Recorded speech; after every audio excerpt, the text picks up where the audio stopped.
Hello, Assassins! Gustav, also known as Gargudon here, and welcome to episode 8 of the Assassin's Creed podcast, The Memory Corridor.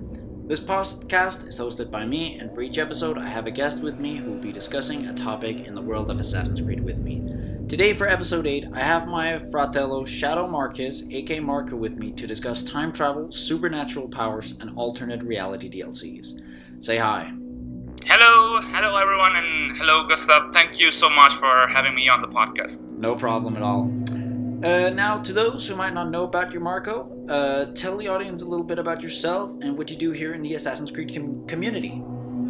Oh, okay. So, hello. As you might hear from my pronunciation, I'm Italian, and I've been a fan of Assassin's Creed since 2007. I think I've lurked among the Italian communities before, actually taking part in them up until 2010. Then I got really interested in all the modern day stuff between Assassin's Creed 2 and Brotherhood.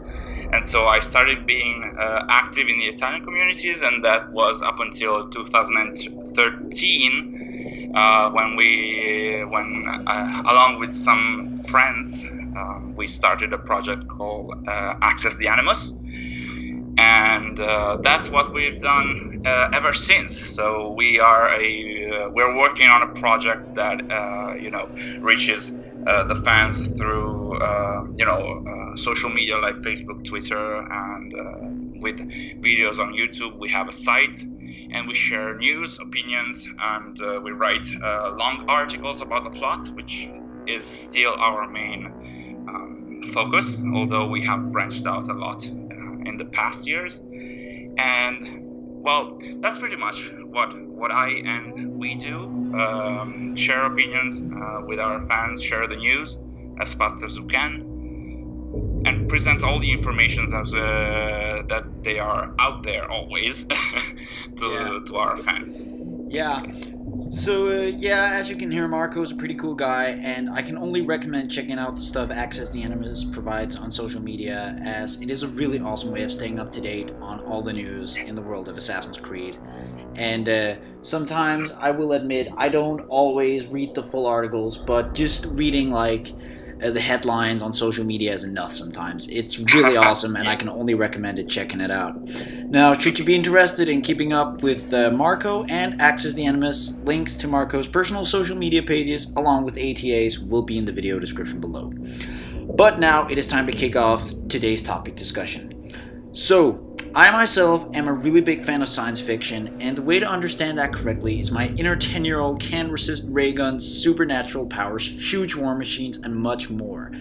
Now, we have already gotten a taste of this kind of stuff, especially the supernatural powers, in Assassin's Creed through the DLC The Tyranny of King Washington for Assassin's Creed 3 back from 2012. That was an alternate reality DLC though, as the events of the game were pretty freaky, and had they happened in the real world, fucked up things probably would have happened. The big question is though, if it would be cool seeing the return of these sorts of things in game add-ons in the future, or possibly in the main games which take place in the real world. The reason for me suggesting this is, there already are semi-supernatural things in the real world of Assassin's Creed, such as the Pieces of Eden and the First Civilization. Now today we are going to talk more about what kind of story and supernatural stuff we would like to see, were these out of our world things to return. So just before we send this off into the air for real, do you have anything to say or ask? No, I think we're good to start the discussion. Alright then, so with intros and such out of the way, let's get straight to the topic questions. So my first question for you is, how do you like the idea of an Assassin's Creed title where time travel plays a major role, either where someone in the past travels in time using First Civilization technology, or that the Animus in the modern day somehow allows it? So, what can I say? My idea is that for such an idea to work, I think that such an idea would be difficult to work in the main canon, because basically time traveling especially traveling in the past would change history and the story and the narrative. So it would be difficult to keep the canon as it was established in the past. But I think it would still be a nice idea to explore, but it would be really tricky to do. Yeah. Because basically, since 2009, all the developers in all the interviews were pretty clear in saying that AC is not about time traveling, up until now at least. Yeah. And the Animus is a machine that creates a recreation, like a simulation of of the past, happened. but it doesn't actually, is able to change the past. But exactly. That is where I have a few questions then, because I remember in Assassin's Creed 3 during the intro, William Miles, he says it holds the power to change everything. What does he mean by that then? And also the fact that, the idea in the game is that even though it is dead serious that they find a piece of Eden, it actually is kind of like a game Desmond is actually playing in the Animus, since there are Animus controls and such. And killing civilians will cause desynchronization and such. So the question is, I also think I've seen some videos on this, that the actual Animus simulation doesn't recreate a 100% accurate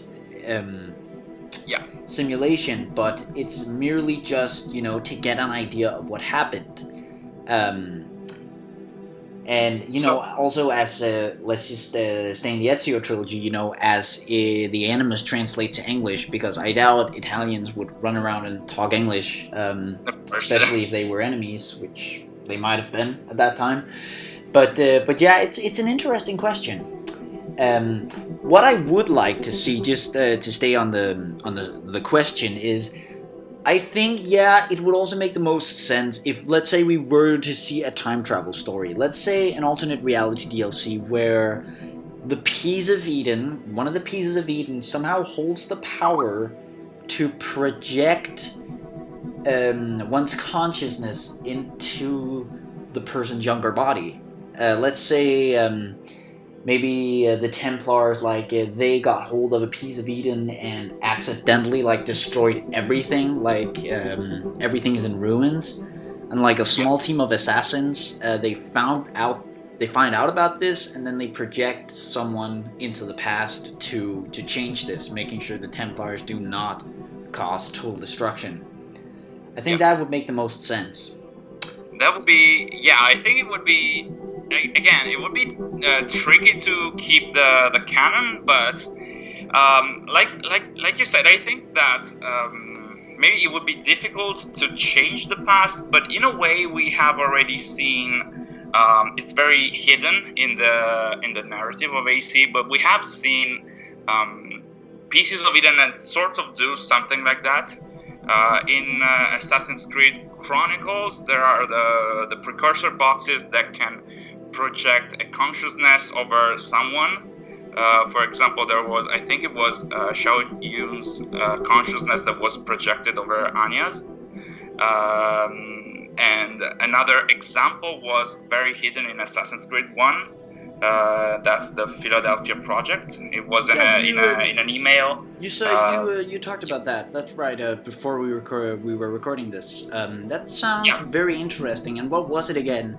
They used a piece of Eden somehow to acquire superior warship technology, but it went south, and then after that, Abstergo agreed, we are never going to do this again, as they shouldn't mess with nature.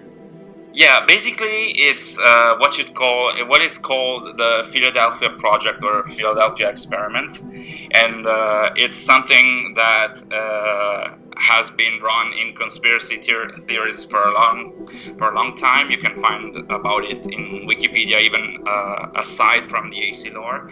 Basically, that was used in AC1 in an email that you can find in a conference room at the end of the game. Yeah. And it's a report by Alan Ricken towards Warren Vidic. And this report talks about a lot of stuff like the Apple of Eden number 3, the Tunguska incident, the Holy Grail, the Crystal Skulls, and among all of that, there's the mention of the Philadelphia Project with a reference to Subject 12, which is a subject that has never been explored, for what I remember.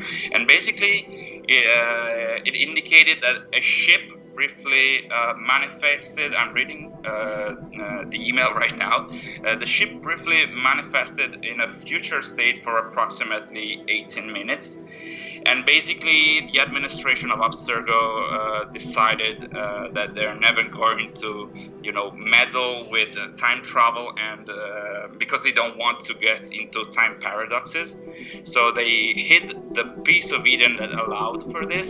So there is a piece of Eden in the AC lore that allows for this, and they hid it in a secure storage. Do we know? And basically, it was never mentioned again in 10 years.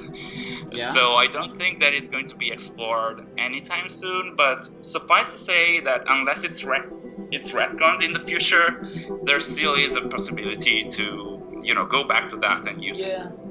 I mean, do you know what was the piece of Eden? Was it an apple or was it a staff? Do we know that? Or was it's not mentioned. It's just mentioned that. So we actually don't know what it is, actually? Nope. It said that the ship was manifested in a future state, and it's said that the Abstergo recovered enough data to reconstruct and repair the original artifact used in the experiment. So the piece of Eden, I think, got destroyed, or sort of like it's not working anymore, but they can repair it, and they haven't done it. At least for what we know, but it's not mentioned what kind of piece of Eden that was. Back then, that was an email that mentioned different. The only email that mentioned different artifacts than the Apple itself in AC1, which was something big, because basically in AC1 we only knew about the Apple. And there's actually mention of the Crystal Skulls already in AC1, and those were exploited in Project Legacy and then in AC4, of course. Yeah. So there's still room for pieces of Eden that can allow for time travel, but it's really tricky narrative-wise. Yeah. So that's my opinion, basically. Yeah. So I think to conclude this question, the best concept is an alternate reality DLC, where none of it is canon, none of it takes place in the real world. And once again on this podcast, mentioning one of my favorite movies, X-Men Days of Future Past, kind of go that way. And let's just say Ezio, alternate reality DLC. Leonardo da Vinci discovers that, let's say the apple somehow allows one's consciousness to be projected into the past, and Ezio, he goes into his younger body and does everything he can to prevent this apocalyptic event from happening.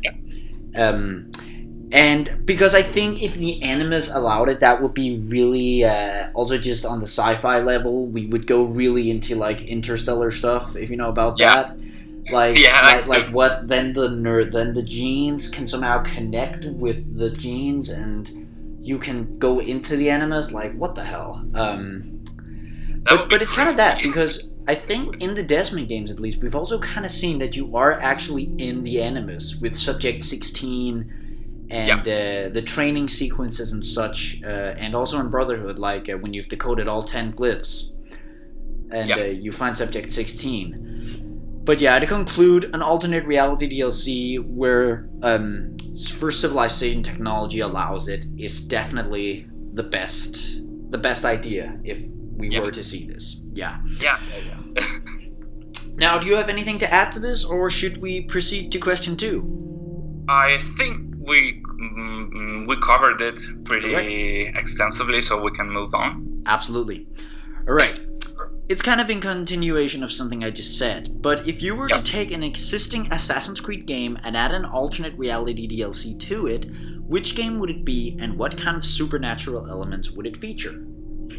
I think that that's a very good question. Yeah, because it allows to play with all the settings and environments that we've seen. I think that the easiest way to have an alternate reality DLC would be AC4. Yeah. Because of all the classic pirate experiences Absolutely. that we have seen around. For example, with Pirates of the Caribbean, something Absolutely. like that. Regarding that, I actually don't remember where I read it, but I think I read sometime. I did actually. I'm pretty sure that actually they were originally intending to make an alternate reality DLC with like undead pirates and stuff.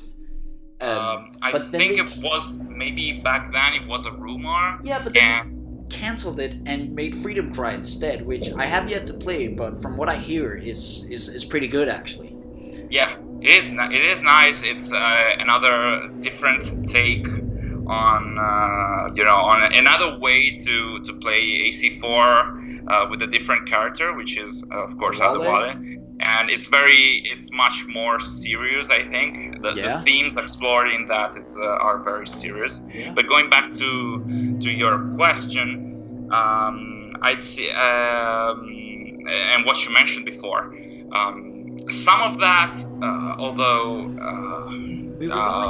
some of that was sort of like mentioned in one of the products that Abstergo Entertainment did, because they were using Edward's memories to create a product that could appeal to the public. And it was its name, I don't remember its name, but it was kind of like hinting to Pirates of the Caribbean. Yeah. So that was mentioned but never shown, of course. Yeah. So my answer would be that the easiest way to have an alternate reality DLC would be to use AC4's environment and setting and have it something similar to Pirates of the Caribbean, or another way to to use the classic pirate idea that we have, so maybe less influenced by history, so less historically accurate, but maybe more close to what fans might think with when they think of pirates, which is of course different from what AC usually does with its stories, because they have to be at least like very accurate historically speaking.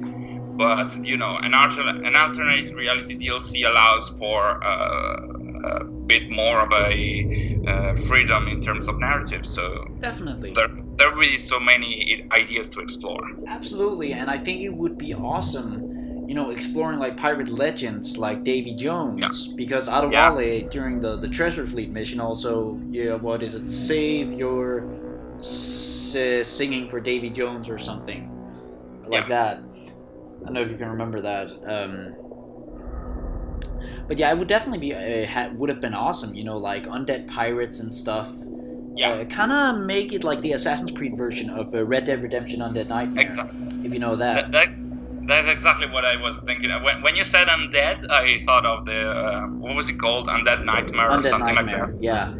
And then actually, I just have then it could be like everyone that Edward has seen die, either people that have died or people he has killed during his time in the West Indies. Just all coming up as like zombies. I haven't seen it, but like Salazar's Revenge, the newest Pirates of the Caribbean movie, like they're ghosts or some shit like that. Yeah, I haven't seen it yet. Yeah, I think. And then maybe the main villain is like either Bartholomew Roberts' ghost, or let's say Laureano Torres' ghost. Yeah, that would be nice. to play with the idea of the sage in an alternate universe, and having both Bartholomew Roberts going back to Edward to exact his revenge. And then maybe cool new outfits for Edward, like yeah, of course. Maybe like a ghost outfit or some stuff. I don't know. That would be crazy. Yeah. That can like make you completely invisible when hiding or something. Yeah, like Evie's skill in Syndicate. Yeah. Now I'm just curious, like kind of like the Tyranny of King Washington. The whole illusion is projected by both of them touching the apple at the same time. Where would this start then? Would it start at the end of Black Flag, and some of them then come in contact with a piece of Eden, and they both of them get this illusion or something? I would expect something like that after the end of the events of Black Flag, kind of like what it happened with the Tyranny of King Washington. So after the events of the main game, let's say it has something to do with the Crystal Skull. Edward's with someone else may get in contact with a piece of Eden, and let's say it has something to do with the Crystal Skull. Sorry? Let's say it has something to do with the Crystal Skull, maybe. Yeah, that could happen because the Crystal Skulls have 3 different purposes to them, and all of them are basically communicators, and the ones shown in Black Flag actually show what if you put the blood in them, you're seeing through the eyes of the person that you've taken the blood from. So I don't know, that could if a crystal skull that is malfunctioning, if you put in it the blood of someone that is already dead, maybe it could create some sort of distorted reality where all the characters come back. That sounds awesome. Yeah, and it's that. I mean, you're saying it was just a rumor about that DLC. I think it was, but I don't remember because it's been like 4 years now. I don't remember at all. It sounds like it would have been awesome, though. I think, definitely. Yeah, it would have been another different take in something that you cannot really do with the canon, but still you think that would be popular among the fans. So that would have been a nice and then also a nice touch. Yeah, I have thrown in some supernatural animals and weapons here and there. So, yeah. Now I'd just like to get to my side of this question. I haven't fully considered it, but have you heard of the Angels and Demons story or seen the movie? It takes place in Rome. You meant the book and the movie? I think I watched it. Yeah, I've only seen the movie, but that takes place in Rome, and really relies on Roman mythology and the 4 elements. What is it? Water, fire, earth, and fire. So let's say it's an alternate reality DLC for Brotherhood that, in ways, kind of has something from the Da Vinci. Some theme from the Da Vinci disappearance in there. Yeah. And I haven't fully considered the story, but let's say Cesare, the apple has given him the craziest powers. He is, I don't know. Let's just say Cesare, he has gone completely mad. And Rodrigo Borgia, he's alive, and he's I don't know. Or actually, let's throw him out of the picture. He's a douchebag. So, he really is. As Ezio would say, figlio di puttana, I think.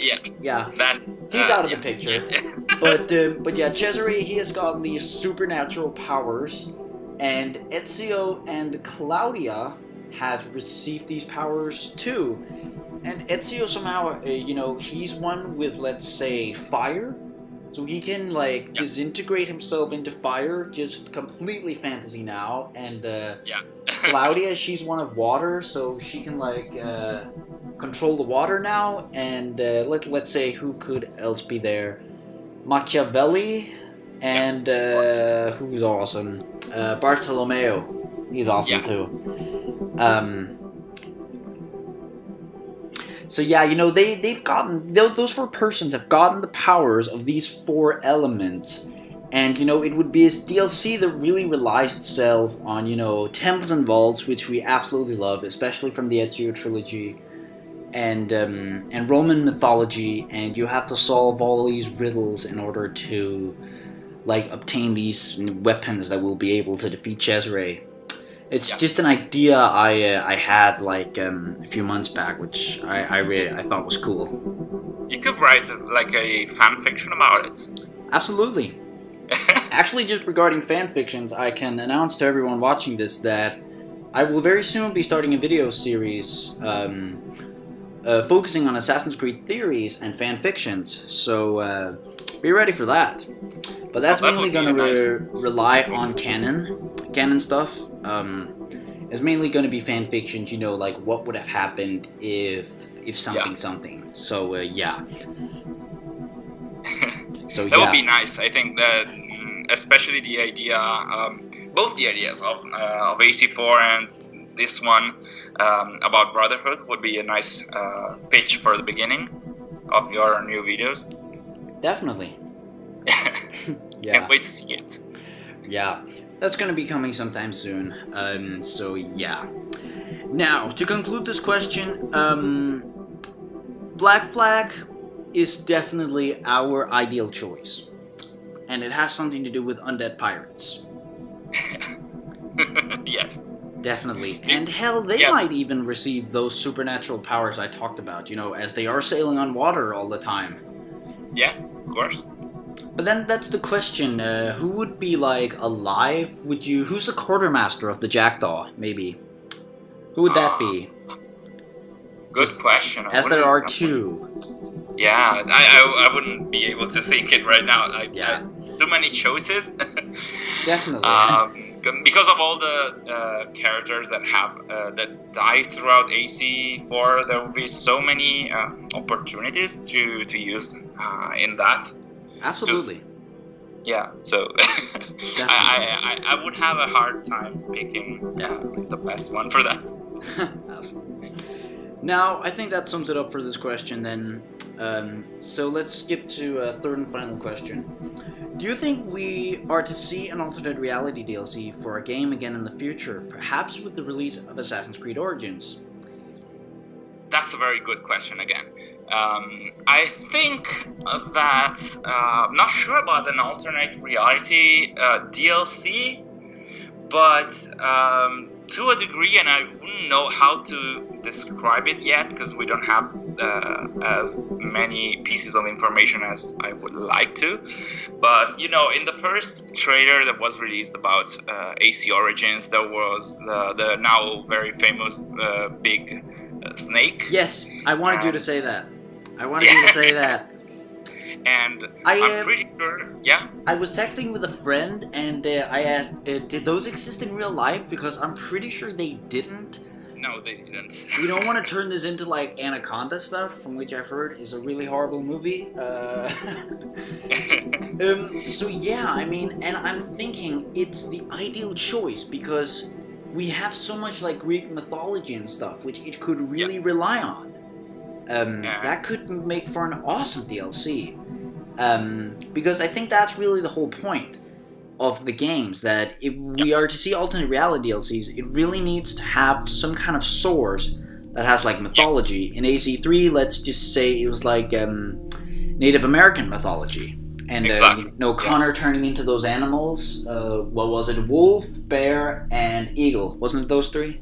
Yeah, exactly. I think it was them, and also the willow. I think it was part of the mythology, if I recall correctly. Yeah. I actually haven't played Tyranny of King Washington yet, but I've seen some gameplay from it here and there. What was it the wolf attack did again? Actually, don't remember if it allowed you to hide somewhere or attack. I don't remember at all. It's been so much time. But then, I remember that the eagle power allowed you to sort of travel very fast. Kind of like the rope launcher stuff. Sorry? Kind of like the rope launcher. Yeah, exactly like that. It allowed you to get to the roofs or to any place where you could, look at the ground from higher up, and it was sort of like the rope launcher. And if I recall correctly, even during the Syndicate campaign, some of the devs referenced the rope launcher as an evolution of the Eagle Power. Looking back at the every game series they did, that's right. Yeah. And but then that's actually just a curious question. It was open world, right? Or was it? Yes, but it was in episodes. So all the episodes have had tiny open worlds about some specific locations of that were available in AC3, but in the alternate reality. I know, because I saw on the achievements list that there were some achievements I tried to get, like obtain 100% synchronization in Boston, and I thought, yes, synchronize all the viewpoints, and then I found out it was the DLC achievement. So yeah.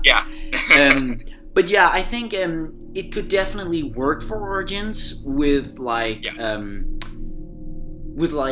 mythology. I don't even know. There are so many gods and all those writings on the wall. I think that the Egyptian mythologies can be really used in this, and I think that considering that the snake was in the first trailer, I think that there might be more than a sequence like that.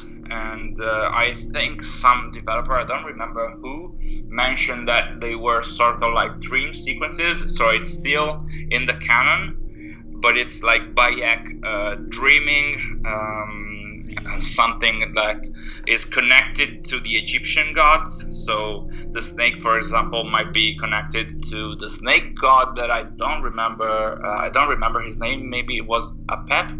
I don't remember the snake at all. Goddess, was she in the shrine in Assassin's Creed 2? I don't remember that. Because there was like a snake goddess. I don't remember what her name was. But that was in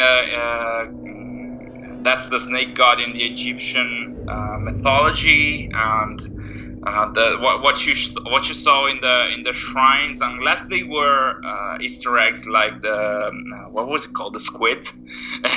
They weren't. Squid. I don't think a huge squid would live in a little church under a floating city. To be completely honest. But that's actually I played that Assassin's 2 recently, as I've been playing a lot of AC2 lately. That's spooky as crap, actually. Just that big yellow eye coming out from the water, and then just swimming past you, and you're just standing there like, whoa. That is really spooky. I remember playing it the first time, and like, what was that thing moving under the water? It was really strange because the games up until that time, they were so eradicated, like deeply rooted in history. So having like a giant monster under the water was really strange. But then again, it was an Easter egg. Definitely. All right. I definitely want to see an alternate reality DLC again. Because I think it would. I as I said, I am a huge sci-fi guy. I think it would be awesome, and I think the possibility of Origins, it's out there, I think, but I can't be sure. I'd love sort of like an alternate reality DLC hinting to something like Stargate, because that would be the perfect environment for a Stargate-like alternate reality DLC, I think. I'm a huge fan of Stargate. I'm not sure what it is. Is it another game series? No, it's a movie from the 90s. I'm not familiar with that. It was about some archaeologists finding sort of like a portal. It's much deeper than that, but a portal to another dimensions where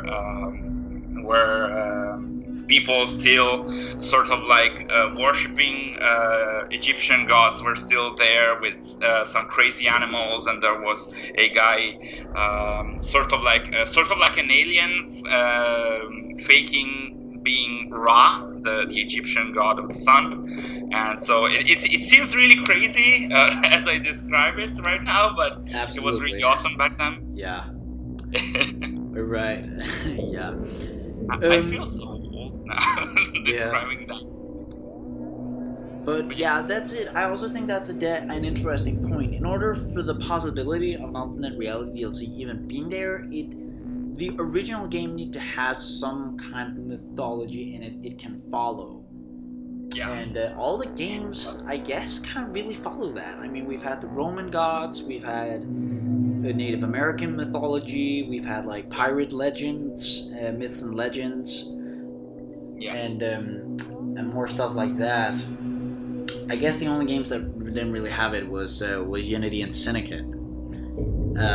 Basically because they were in environments that were much more, technologically advanced. So the age of reason had already come, and so definitely there weren't that much of there were legends, because in Syndicate there are a lot of legends that are exploited through some of the Charles Dickens missions, for example. Definitely. But it's not about gods, rather about legends about London. Definitely. The same happened for Unity with the missions in Paris. So it wasn't really the same. I actually I actually still haven't played Unity, so I wouldn't know about that.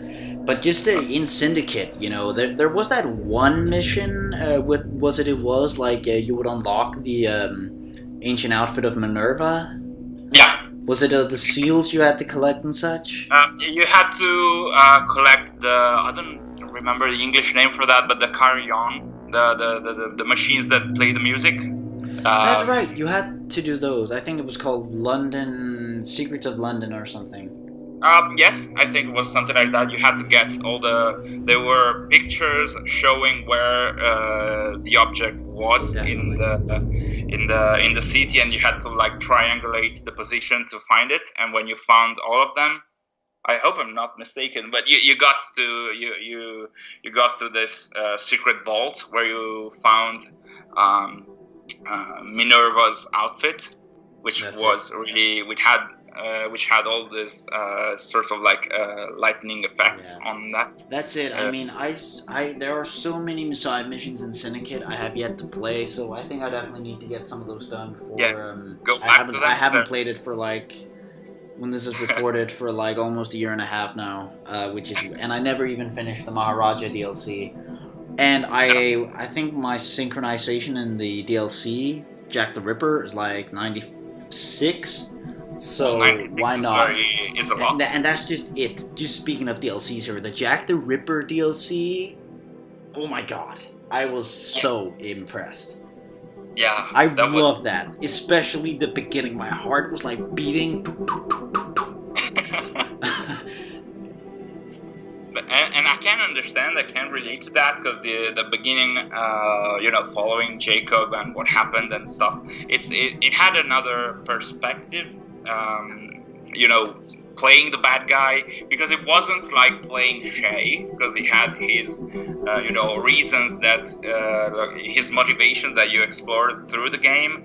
But with Jack, it was a bit different, because he was the bad guy and he was a murderer rather than an assassin. Although there were, other plot details before that, but playing him, it was really difficult to a degree, because you want to play with the guys that you believe are acting the good stuff, like they are doing the right things. And playing with Jack, it was changing the formula a bit, and it was really interesting. Yeah, and the tone in London was so different. It was so nice to see. Yeah, it definitely gave that kind of touch. That I know there are out there with some storyteller games that you see the story from different players' perspective, even if it's the bad guy. I'm thinking of Heavy Rain specifically, if you know that. I know it, even though I haven't played it. Yeah. Same. I've just seen the gameplay as I play on Xbox, and it's a PS exclusive, but amazing, amazing. But yeah, I mean, during the first Jack the Ripper mission, when I am the solution, and what happened there, and then it just fades to the snowing in Whitechapel, and the title comes up, and oh my god, that was amazing. That was a good opening. Yeah. Alright, I think this is kind of getting out of hand from the question, but great DLC. Yeah. Yeah. Alternate reality DLCs are awesome, let's just say it like that. Yeah. And it's possible with Origins. Now, do you have any questions you want to ask me? No, basically because asking, discussing these questions, I was actually interested in your opinions about the ideas, especially about the alternate reality DLC or not DLC for Origins, but you pretty much explained what you think about that. So, because I'm really excited for the new game, and I'd like to know what all the fans think about the snake and how that could be, how it's going to be actually shown in the game. So yeah, that was what I wanted to know about from you, but you already mentioned it. So yeah. All I know is I'm going to be binging, a whole lot of Assassin's Creed in order to get ready for the beginning. Yeah. I'm just really excited for Origins. You should follow the AC Marathon. The AC Marathon, yeah, I'm pretty close with some of the guys who runs that as well. It's on YouTube, right? Yeah. Yeah. Not just that, I think there are a lot of people streaming the game day by day with all the sequences and memories. I mean, I just got also the Ezio collection here, so that's definitely gonna take some time. Exactly. It's gonna be awesome though. I mean, I can't wait to with Xbox One technology, like do a whole bunch of screenshots. So that's gonna be awesome. Yeah. Now, I think if you don't have anything else to say, this sums it up. Yep. All right. Then I just want to thank everyone for watching and listening to episode 8 of the Memory Corridor, and I hope every single one of you enjoyed listening to me and Marco discuss this topic as much as we enjoyed discussing it. To stay up to date on everything Memory Corridor and more things Assassin's Creed, like my occasional Assassin's Creed photography I call #Creedography, which will increase when I start playing the Ezio collection, as I just said. Links to Twitter and Instagram will be in the description below should you be interested in checking that out, along with links to Marco's and Access The Animus' social media pages, as I also said in the beginning of the episode. Now, if any of you guys have any feedback and or topic ideas for the podcast here, feel more than free to share them with me in the comment section below. As like I always say, it will probably go a long way in the process of making these episodes, not only for myself, but possibly for you listeners as well. And I could use topic ideas as I am kind of running low on them, not joking. Now, once again, thanks times infinity for watching and listening, everyone. I hope to see all of you again for future episodes, and until those come out, stay safe, everyone, and keep this legendary, amazing, wonderful, magnifico community what it is. And finally, I also want to thank Mr. Marco. And how's it you pronounce your surname? I'm just curious. My surname, it's very difficult to say. It's Chiacchiera. Chiacchiera. Marco Chiacchiera. Yeah. Actually, I just want to thank you for guest starring here in the episode, and I hope you enjoyed. Discussing this topic with me, and I also hope you to reappear here on the show in the near future. And as it was a blast having you, and thanks once again. Thank you for having me once again. Thank you so much. It was so nice to discuss all these topics. No problem. And that sums it up for episode 8 of the Memory Corridor. Stay safe and active, everyone. See you later, assassins. Peace. Insieme per la vittoria.